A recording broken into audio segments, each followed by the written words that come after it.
આજના આ ડીપ ડાઇવમાં ખૂબ ખૂબ સ્વાગત છે. આજે આપણે કોઈ 500 પાનાનું ભારેખમ પુસ્તક કે 10 પાનાનો કોઈ રિસર્ચ રિપોર્ટ નથી જોવાના. હા, એ તો બહુ રાહતની વાત છે. બિલકુલ.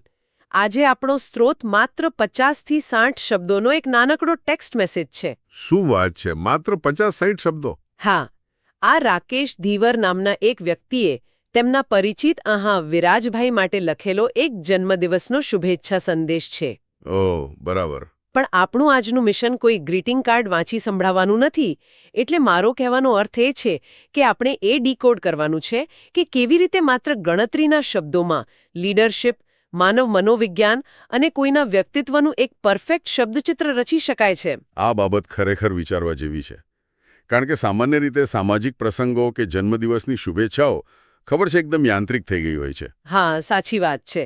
લોકો બસ એક સુંદર ચિત્રવાળો મેસેજ ફોરવર્ડ કરી દેતા હોય છે. બિલકુલ, જેમાં કોઈ વ્યક્તિગત સ્પર્શ હોતો જ નથી. પણ જ્યારે આપણે આ ચોક્કસ સ્ત્રોત પર નજર કરીએ છીએ ત્યારે સમજાય છે કે કોઈ વ્યક્તિના મૂળ સ્વભાવને કેટલી બારીકાઈથી જોઈ શકાય છે. અરે હા. આ કોઈ સામાન્ય શુભેચ્છા નથી. આ એક એવા નેતા અથવા સાથીનું સન્માન છે જેણે લોકોના મનમાં એક અનોખી છાપ ઊભી કરી છે. બરાબર. તો ચાલો આને જરા વિગતવાર સમજીએ. આ સંદેશની શરૂઆત એક ખૂબ જ ઉમદા ભાવના સાથે થાય છે, જેમાં લખ્યું છે કે આપનો આ જન્મદિવસ આપના જીવનમાં નવી આશા, અપાર ખુશીઓ અને સફળતાના નવા શિખરો લઈને આવે તેવી ઈશ્વરને પ્રાર્થના. આ એક બહુ જ સકારાત્મક માહોલ ઊભો કરે છે. હા. પણ ત્યારબાદ તરત જ એક એવું વાક્ય આવે છે જેણે ખરેખર મારું ધ્યાન ખેંચ્યું. વાક્ય છે, તમે માત્ર એક નામ નથી પણ સ્નેહ અને વિશ્વાસનું સરનામું છો. ઓ વાવ. સ્નેહ અને વિશ્વાસનું સરનામું. હા, નામ અને સરનામું આ બંને વચ્ચેનો ભેદ બહુ જ વજનદાર છે. જુઓ, નામ માત્ર એક લેબલ છે. એક ટેગ છે જે સમાજ આપણને આપે છે. બિલકુલ. પણ સરનામું એ કોઈ ભૌતિક જગ્યા નથી, પણ એક એવી જગ્યા છે જ્યાં લોકો આશ્રય માટે જાય છે. બરાબર છે. જો કોઈ વ્યક્તિને જ સ્નેહ અને વિશ્વાસનું સરનામું ગણવામાં આવે તો વિચાર કરો તે લોકો માટે કેવો મજબૂત આધારસ્તંભ હશે. આ રૂપક પાછળનું મનોવિજ્ઞાન બહુ જ ઊંડું છે. જ્યારે લેખક અહીં સ્નેહ અને વિશ્વાસ આ બે શબ્દોને એક સાથે મૂકે છે ને, ત્યારે તેઓ માનવ સંબંધોની સૌથી મોટી જરૂરિયાતને ઉજાગર કરી રહ્યા છે. એટલે કે આજના સ્પર્ધાત્મક અને ઝડપી યુગમાં દરેક વ્યક્તિ માનસિક રીતે થાકેલી હોય છે. આપણે સતત એક પ્રકારનો માસ્ક પહેરીને ફરવું પડે છે. હા, એ તો છે. આખો દિવસ એક દેખાવ કરવો પડે છે. બિલકુલ. પણ સરનામું એ જગ્યા છે જ્યાં તમે તમારા માસ્ક ઉતારી શકો છો, જ્યાં તમને ખબર છે કે તમારો ન્યાય નહીં થાય. આને આપણે સાયકોલોજીકલ સેફટી એટલે કે માનસિક સુરક્ષા કહી શકીએ. પણ મને અહીં એક પ્રશ્ન થાય છે. હા, બોલો ને. આ બે વસ્તુઓ મતલબ સ્નેહ અને વિશ્વાસ એક સાથે હોવી કેટલી હદે શક્ય છે? કારણ કે આપણે રોજબરોજના જીવનમાં જોઈએ છીએ કે કોઈ વ્યક્તિ આપણા માટે બહુ જ લાગણીશીલ હોય, એટલે કે સ્નેહાળ હોય, પણ કદાચ કામની બાબતમાં કે કોઈ મોટી જવાબદારીમાં આપણે તેના પર 100% વિશ્વાસ ન મૂકી શકીએ. હા, એવું બનતું હોય છે. અથવા તેનાથી તદ્દન ઉલટું. કોઈ વ્યક્તિ પોતાના કામમાં એકદમ નિષ્ણાત અને ભરોસાપાત્ર હોય, પણ તેનો સ્વભાવ એટલો કડક કે રૂક્ષ હોય કે આપણે તેની પાસે બેસીને આપણું મન હળવું ન કરી શકીએ. આ જ તો આ વાક્યની સૌથી મોટી તાકાત છે. મોટે ભાગે આપણે કોમ્પિટન્સ એટલે કે કાર્યક્ષમતા અને વોર્મથ એટલે કે હૂંફ આ બંનેને અલગ અલગ ખાનામાં મૂકી દઈએ છીએ. બરાબર, અલગ અલગ જ જોતા હોઈએ છે. હા, રાકેશ ધીવર જ્યારે વિરાજભાઈ માટે આ બંને ગુણોનું સંયોજન દર્શાવે છે ત્યારે તેઓ એ વાતની સાબિતી આપે છે કે એક આદર્શ વ્યક્તિત્વ તે જ છે જે તમને સક્ષમતાનો વિશ્વાસ પણ અપાવે અને સાથે જ એક લાગણીશીલ હૂંફ પણ પૂરી પાડે. એટલે જ્યારે કોઈ મુશ્કેલી આવે ત્યારે લોકો મદદ માટે ક્યાં જશે એવો પ્રશ્ન જ ન રહે. બિલકુલ. લોકો એવા સરનામે જશે જ્યાં તેમને પૂરો ભરોસો હોય કે અહીંથી સાચો રસ્તો મળશે અને તે રસ્તો બતાવતી વખતે કોઈ અહંકાર કે કઠોરતાનો સામનો નહીં કરવો પડે. જો કોઈ વ્યક્તિ સમાજમાં આટલું મોટું વિશ્વાસનું કેન્દ્ર હોય ને, તો એક બહુ મોટો સવાલ ઊભો થાય છે. કેવો સવાલ? જ્યારે સંબંધોમાં કોઈ મતભેદ થાય ત્યારે આવી વ્યક્તિ પરિસ્થિતિને કેવી રીતે સંભાળે છે? હા, આ એક અઘરો પડકાર છે. કારણ કે આટલો બધો સ્નેહ જાળવી રાખવો અને છતાંય સત્ય બોલવું એ કોઈ સહેલી વાત તો નથી. અને સ્ત્રોતમાં આગળ જે લખવામાં આવ્યું છે ને તેમાં મને એક બહુ જ મોટો વિરોધાભાસ દેખાય છે. અચ્છા, શું લખ્યું છે આગળ? મૂળ લખાણમાં લેખકે સ્પષ્ટ લખ્યું છે કે તમારી નિખાલસતા અને સૌને સાથે લઈને ચાલવાનો તમારો સ્વભાવ હંમેશા પ્રેરણાદાયી રહ્યો છે. નિખાલસતા અને સૌને સાથે લઈને ચાલવું. હા, અહીં આ બે વાતો એકસાથે મૂકવામાં આવી છે. વાસ્તવિક દુનિયામાં સ્પષ્ટવક્તા લોકો મોટે ભાગે એકલા પડી જતા હોય છે, કારણ કે તેમની સ્પષ્ટતા કોઈને કોઈને નારાજ કરી જ દેતી હોય છે. સાચી વાત છે. તો શું આ બે વિરોધી ગુણોનું સંતુલન જ એ જાદુ છે જે તેમને એક સફળ નેતા બનાવે છે? જુઓ, ખરેખર તો આ બંને ગુણો એકબીજાના વિરોધી નથી, પણ વાસ્તવમાં એકબીજાના પૂરક છે. પૂરક છે? કેવી રીતે? આપણે મોટેભાગે એવું માની લઈએ છીએ કે સ્પષ્ટ બોલવું એટલે સામેવાળાનું અપમાન કરવું અથવા રૂક્ષ રીતે વર્તવું. હા, સામાન્ય રીતે લોકો એવું જ માનતા હોય છે. પણ જો આપણે આને આધુનિક લીડરશિપના દૃષ્ટિકોણથી જોઈએ તો સત્ય છુપાવવું એ લાંબા ગાળે સૌથી મોટો દગો છે. ઓ, એ વાત તો છે. જો તમે કોઈને સાથે લઈને ચાલવા માંગતા હો તો તેમની ભૂલો વિશે તેમને સજાગ કરવા જ પડે. પરંતુ વિરાજભાઈના કિસ્સામાં તેમની નિખાલસતા અહંકારમાંથી નહીં પણ સહાનુભૂતિમાંથી આવે છે. અચ્છા, એટલે કે ઇન્ટેન્શન મહત્વનો છે. બિલકુલ. જ્યારે તમે સામેવાળા વ્યક્તિને એવું અહેસાસ કરાવી શકો કે તમારી સ્પષ્ટ વાત પાછળ તેમનું જ ભલું છુપાયેલું છે, ત્યારે તમારી નિખાલસતા ક્યારેય સંબંધોને તોડતી નથી. આ વાત સાંભળીને મને આપણા રોજિંદા જીવનનું એક દૃશ્ય યાદ આવે છે. વિચારો કે કોઈ ઓફિસ મીટિંગ ચાલી રહી છે અને આપણાથી કોઈ ભૂલ થઈ ગઈ છે. હા, એ તો બહુ જ ડરાવણી પરિસ્થિતિ છે. બિલકુલ.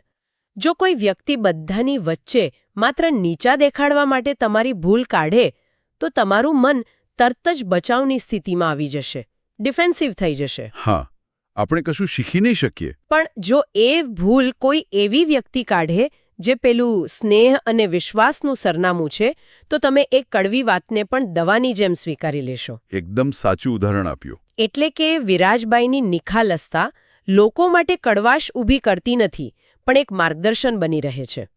અને કદાચ આ જ કારણ છે કે લેખક તરત જ પછીના વાક્યમાં ઉમેરે છે કે તમારી હાજરીથી જ વાતાવરણમાં એક અલગ જ સકારાત્મકતા અનુભવાય છે. આ હાજરી શબ્દ બહુ જ તાકાતવર છે. હા, મને પણ એવું જ લાગ્યું. કારણ કે સકારાત્મકતા કોઈ ભાષણ આપીને કે મોટા મોટા સુવિચારો બોલીને ઊભી કરી શકાતી નથી. તો કેવી રીતે ઊભી થાય? સકારાત્મકતા એ ભય કે અસલામતીની ગેરહાજરીનું પરિણામ છે. અચ્છા, ભયની ગેરહાજરી. હા, જ્યારે કોઈ રૂમમાં એવી વ્યક્તિ પ્રવેશે છે જે નિખાલસ છે પણ સાથે જ સૌનું ભલું ઈચ્છે છે, ત્યારે વાતાવરણમાં રહેલો તણાવ આપોઆપ ઓગળી જાય છે. લોકોના મનમાંથી એ ડર નીકળી જાય છે કે કોઈ તેમની પીઠ પાછળ વાતો કરશે. બિલકુલ. અથવા તેમનો ફાયદો ઉઠાવશે. આ આંતરિક સુરક્ષા જ તે અદૃશ્ય સકારાત્મકતા છે જેની વાત આ લખાણમાં થઈ છે. વ્યક્તિનું માત્ર હોવું જ આસપાસના લોકો માટે એક ઢાલ બની જાય છે. આટલા મજબૂત અને હૂંફાળા વ્યક્તિત્વ વિશે જાણ્યા પછી એ વિચારવું સ્વાભાવિક છે કે આવા માણસ માટે જન્મદિવસ પર શું ઈચ્છા વ્યક્ત કરી શકાય. હા, સામાન્ય રીતે આપણે લાંબા આયુષ્ય કે અઢળક પૈસાની કામના કરતા હોઈએ છીએ. બરાબર. પણ રાકેશ દિવેરે પોતાના સંદેશના આ અંતિમ તબક્કામાં જે 3 ચોક્કસ શુભેચ્છાઓ પસંદ કરી છે ને, તે મને એક આર્કિટેક્ચરલ માળખા જેવી લાગે છે, ખાસ કરીને એક પિરામિડ જેવી. અચ્છા, પિરામિડ. ચાલો જોઈએ શું છે. તેમણે 3 વસ્તુઓ માંગી છે. પહેલું, સ્વાસ્થ્ય, એટલે કે તેઓ હંમેશા નિરોગી અને તંદુરસ્ત રહે. બીજું, સમૃદ્ધિ, એટલે કે પ્રગતિના દરેક દ્વાર સદાય ખુલ્લા રહે. હા, સ્વાસ્થ્ય અને સમૃદ્ધિ. અને ત્રીજું? અને ત્રીજું, સ્મિત, જેમાં કહેવાયું છે કે તેમના ચહેરા પરનું મીઠું સ્મિત ક્યારેય ઓછું ન થાય. બહુ જ રસપ્રદ છે આ. હું એ જ વિચારતી હતી કે આ ક્રમબદ્ધતા પાછળનું તર્ક શું હોઈ શકે, ખાસ કરીને આટલી મોટી ભૌતિક વાતો વચ્ચે એક સામાન્ય સ્મિતને આટલું મહત્વ કેમ આપવામાં આવ્યું છે? આ પિરામિડનું રૂપક તમે જે આપ્યું ને, તે આને સમજવા માટે એકદમ સચોટ છે. જો, પિરામિડનો પાયો શારીરિક સ્વાસ્થ્ય છે, કારણ કે તેના વિના બીજું બધું જ અર્થહીન છે.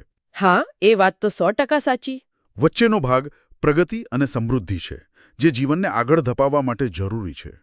પણ સૌથી ટોચ પર જે સ્મિત મૂકવામાં આવ્યું છે, તે ખરેખર કોઈ સામાન્ય શારીરિક હાવભાવ નથી. તો એ શનું પ્રતીક છે?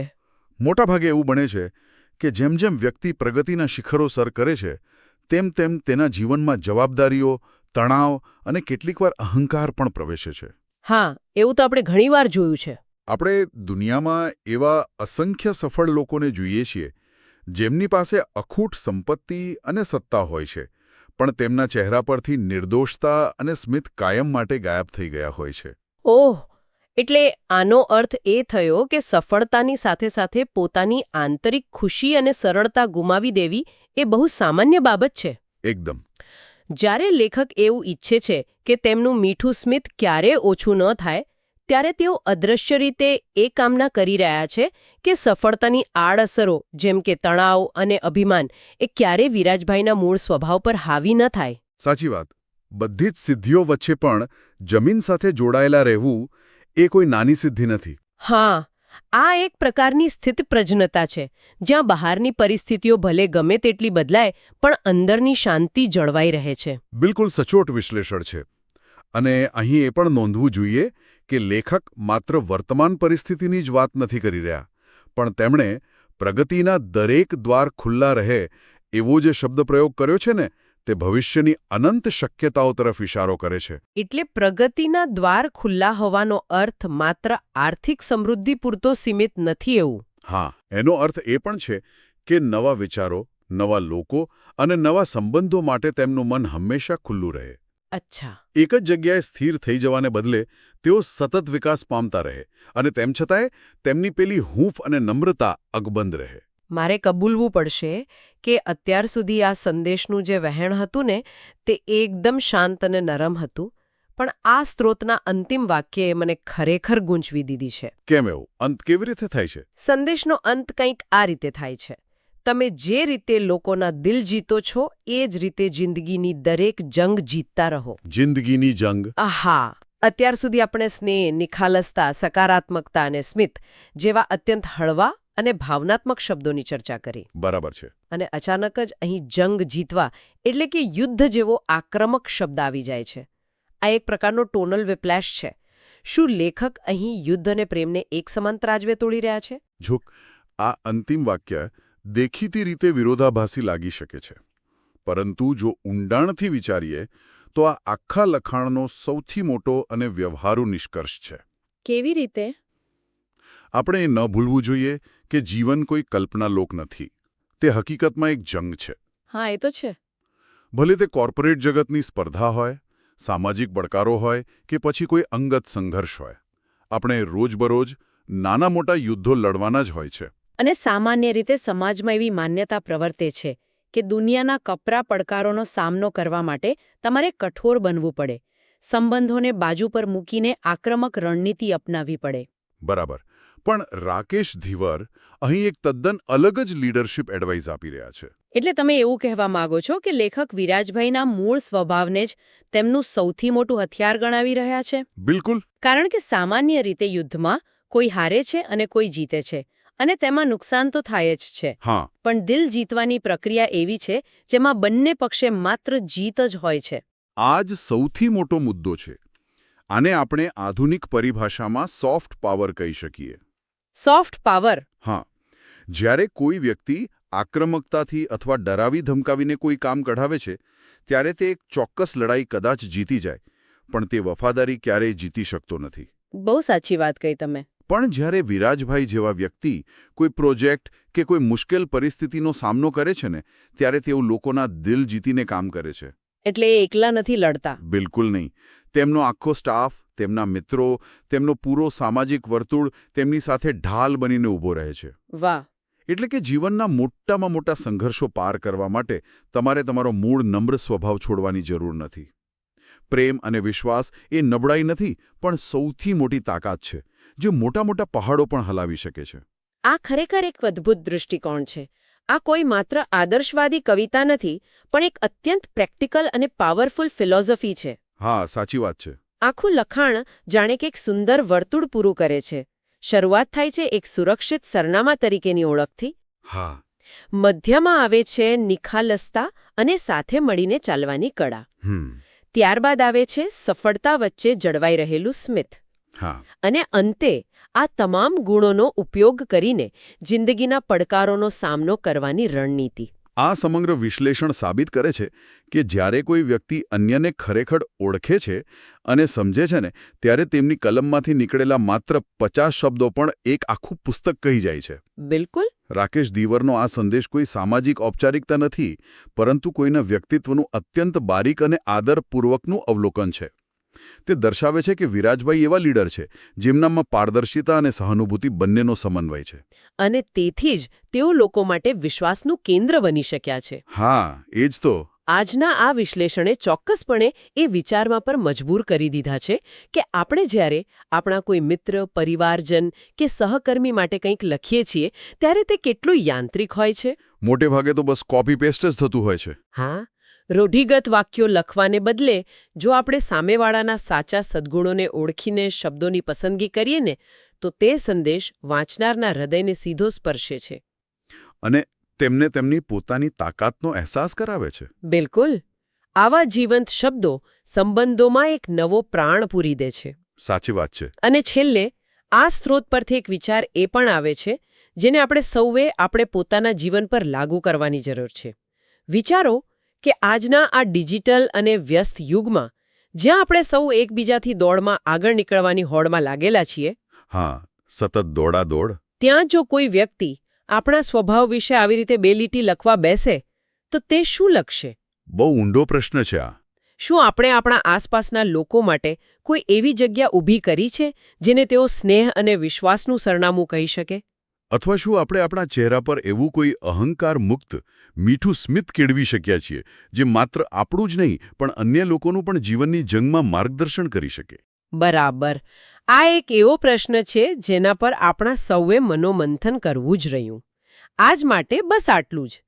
આ ઊંડાણપૂર્વકની ચર્ચા સાથે જોડાવા બદલ ખૂબ ખૂબ આભાર. કોઈના માટે સરનામું બનવાનો પ્રયાસ કરતા રહેજો.